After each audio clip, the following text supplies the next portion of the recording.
pag tinignan mo siya, buong wall na to, itong buong wall na to, nakita natin meron siyang buong rock tile. So very solid yung itsura niya kapag tinignan po siya in person. Yan, di ko alam kung makita niyo siya sa camera, pero itong buong to, yan, parang isang buong wall siya na merong rock tile.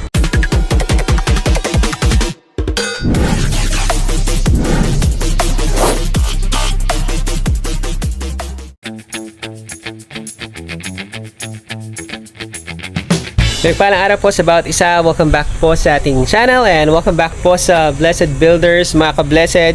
Nakapag-update na po tayo sa site po natin sa Bataan. Ngayong araw naman po balik po tayo sa Pampanga. Dito po sa Angeles, sa may Pulong Bulo. Check po natin yung progress at the moment. So binabati po pala natin yung client po natin, si Sir Rene. Yan, na nasa Canada at the moment. Kumusta po Sir Rene? At sa buong family po niya. So mag-update po tayo ngayon, ka-blesseds. Okay na po yung roofing natin. Kung titignan po natin yung mga aluminum composite po natin, yan, install na rin. Pati yung mga rock tiles po natin, i-check po natin yan. Pati po yung progress ng construction po natin dito, i-check po natin, ka-blessed. Samahan niyo po ako ngayong vlog po ito. So yan po yung aluminum composite natin. Kung titignan po natin, kulay dark gray po yung kulay na nilagay po natin dito. Ayan, sa aluminum composite dito sa may portion na to, sa may harapan. Tapos aluminum composite din po dito sa may kabilang portion or structure ng bahay. So naka-elevate po yung dito, tapos medyo naka-drop yung dito sa may kabilang side. Tapos nag-start na rin po tayo ng exterior paint. So yung exterior paint po natin dito, light gray po siya. Tapos may mga lining po tayong kulay white sa mga windows natin para magkaroon po siya ng accent. So tamang-tama lang po, dark po yung aluminum composite po natin. Tapos yung wall po natin medyo light gray po siya para magkaroon po ng contrast. And then yung tiles po natin dito, nakapag-install na rin po tayo ng tiles.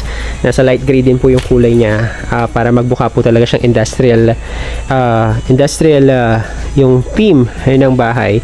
So gray po yung kulay ng tiles, and meron po tayong steps dito since naka-elevate po yung bahay. Tapos ito po yung porch natin yan. So sa porch natin, naglagay po tayo ng accent dito. Yan, naglagay po tayo ng flute, yung fluted panel. Yan, ito po yung kulay po niya, wood design, para nang sa ganun po magkaroon po ng accent po yung area na to. So, kasi every time na pupunta ka sa bahay, ito yung dinadaanan mo. Yan, everyday lalabas ka, papasok ka, ito yung dinadaanan mo. So, mas maganda magkaroon tayo ng mga accent dito. So, meron tayong fluted panel dito. And then sa kabilang side naman, yan, naglagay po tayo ng mga rock tile. So, itong mga rock tile po nito, ginagamit po siya for elegant finish. Yan, no? Hindi kasi siya katulad ng mga ordinary tiles lang. Papansinin natin, makapal po ito. Tapos meron siyang accent. Yan, no? Papansinin natin naka-emboss yung mga rock. Yan, no? So naglagay tayo from ceiling hanggang dito sa may ibaba. Tapos yung buong wall na to, ka-blessed, lagyan natin siya. Yan, para magmukhang solid. Solid wall ito. Yan, meron tayo dito. Tapos meron din tayo dito sa may kabilang side. Kapag tinignan mo siya, yan, kapakita ko po siya sa inyo. Na kapag tinignan mo siya, buong wall na to, itong buong wall na to, nakita natin meron siyang buong rock tile. So very solid yung itsura niya kapag tinignan po siya in person. Yan, di ko alam kung makita niyo siya sa camera, pero itong buong to, yan, parang isang buong wall siya na merong rock tile. Tapos meron din siyang rock tile dito. So naglagay po pala tayo ng wall dito sa may kabilang side. So in-extend natin yung wall natin dito. Tapos pati yun dito, nag-extend po tayo ng konti para maging proportion po yung wall na to at saka yung wall na to. Atras ako para makita po ninyo. Yan. So nag-extend po tayo dito, tapos nag-extend din tayo dito para magkaroon ng accent din dito, magkaroon din po ng accent din dito sa kabila. So ganito po yung itsura niya dito sa may sa loob. Yan, meron tayong wall dito. Yan, nag-extend tayo dito. Tapos ng area na to, alam ko gagawing workplace ni Sir Rene. Kaya naglagay tayo ng mga saksakan dito, tapos may mga saksakan tayo dito, tapos meron din saksakan dito sa itaas for provision, kasi balak po niya in the future magpapalagay ng automated door dito. Yan, katulad po sa ibang bansa, yan ano siya, tumataas siya. Yan, kung familiar po kayo sa mga garahe sa ibang bansa, yan, parang automated door siya, bumababa tapos tumataas. So naka-provision po yan, kaya meron po tayong saksakan dito. Tapos meron tayong sariling banyo dito. Yan yung garahe, may powder room dito po sa area na to. So na-tiles na yun dito. Tapos yung ceiling natin dito, sa Blessed, PVC panel yung nilagay po natin dito. Ano.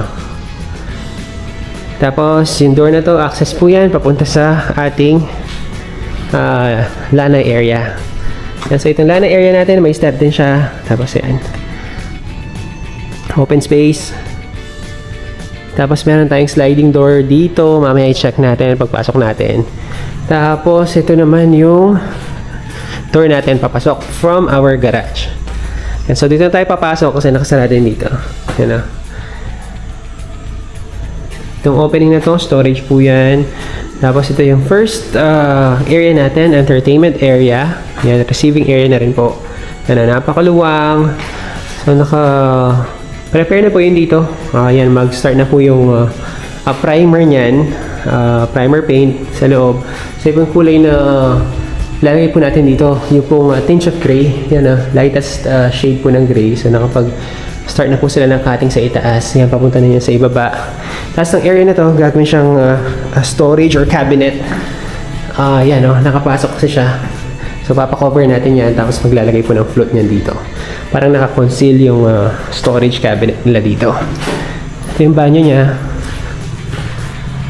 Yan, tapos kung makapansin po natin, yung tiles dito, sa area ng shower, hindi pa po siya nalagay. May hinihintay lang po kaming materials para po sa shower. Yung po kasing shower ng client po natin dito, from Canada po siya. So dinala dito.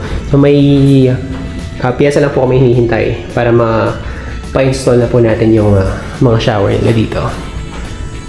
So balik tayo dito sa kapila. Tapos ito po pala ang ceiling natin dito sa receiving area po natin. Yan, nagawin tayo ng fluted panel sa ating ceiling. Yan, tuloy-tuloy po yan hanggang dito. Yan, hanggang dito sa may sala. So ito yung sala po niyan. Open area. Tapos yung mga windows po natin nandito siya. Yan, tapos nagpalagay din po ng grills yung client natin. Check po natin yung mga rooms. Ito po yung middle room. So same goes po sa kabila. Meron din pong cabinet niyan dito. Tapos papalagyan ng flute. And then yung banyo. Okay na rin po yung tiles natin dito. Yung sa shower area na lang po yung hinihintay natin yan.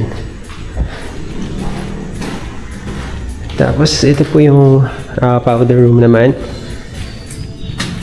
Powder room. Nakataas na rin po siya. Okay na. And then yung master's bedroom po natin. Yan, ito siya. Tapos master's bedroom, may sarili po siyang banyo. And okay na rin po yung tiles. Yung sa shower na lang po yan. Tapos ito po yung wardrobe ng master's bedroom po natin. Tapos ito pa na po yan yung mga windows natin, pati yung mga doors po natin. So nasukatan na po yung mga doors, galing lang po ng partner po natin dito. So nasukat na po niya yung mga doors. So yun na po yung hinihintay natin yan, yung window at saka yung mga doors.